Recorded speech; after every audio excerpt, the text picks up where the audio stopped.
Had you been seated a little closer while Dante was speaking, you would have seen the tears streaming down my cheek.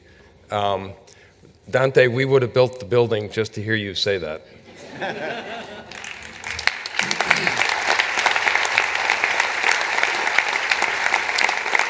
So I really only want to do three things. There's one more set of thanks I want to offer.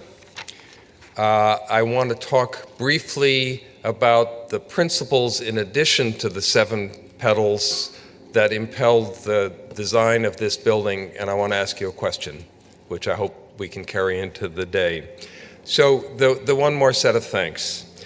Jason McLennan said last night that when he created the Living Building Challenge, people observed it's illegal. You're not going to be able to do it. And that was only 10 years ago. So I want to mention some friends who were crucial to the fact that this building is actually here and already built. LBC forces buildings to push boundaries, not only materials and design boundaries, but regulatory boundaries. The boundaries of rules built for conventional buildings, and this ain't a conventional building, so how do you do it? Well, there are places, I know this because I spent 6 years as a regulator in Vermont, where you really would have a very hard time. It would be years and years of wrangling to even get started. Not in the town of Amherst. So I want to specially thank the Amherst Select Board,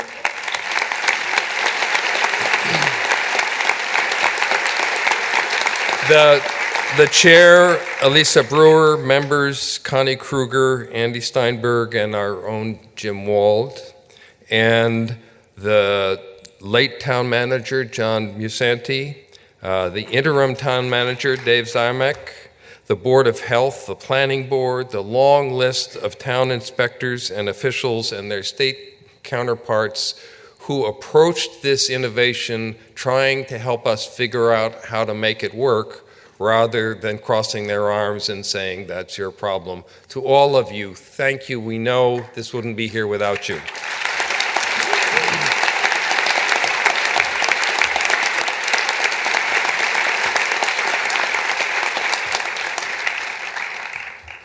So, as I mentioned, as I'm sure Jason McLennan will tell you, the Living Building Challenge is based on 7 petals. These include place, water, energy, health and happiness. It's a building. Place, water, energy, health and happiness, materials, equity, and beauty. They are compelling. They drive the design and construction process. But we're a nonprofit, mission-driven institution of higher education, one that encourages its students to find experience and learning inside and outside of the classroom.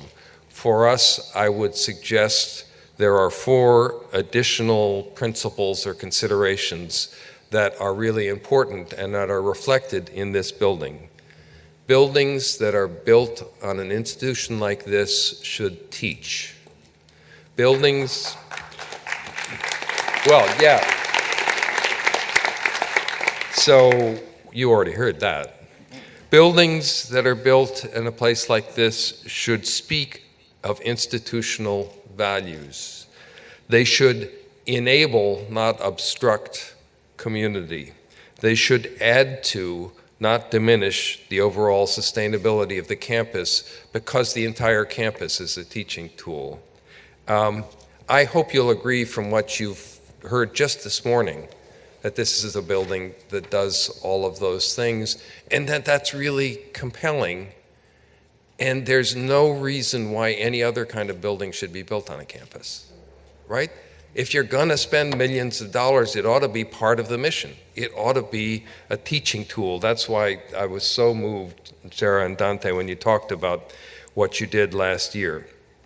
So we've invited you all here for this discussion and symposium and this afternoon's workshops to talk about how buildings can do that.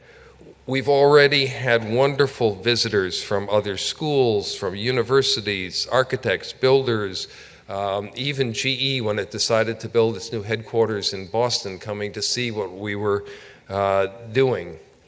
But imagine a world in which most buildings lived the way the Kern does, and Jason McLennan was on to some new, much harder challenge. How many workers who manufacture building materials or install them would be healthier? How many people who work in those buildings would feel better and happier? How much reduction in CO2 emissions and waste treatment and water use would we have achieved by changing what our structures are expected to do? The reduction in water use sounds real good in Amherst right now. Who knows if it'll ever rain again? So, the last thing, the questions for you for today are, why not, and how do we make it happen?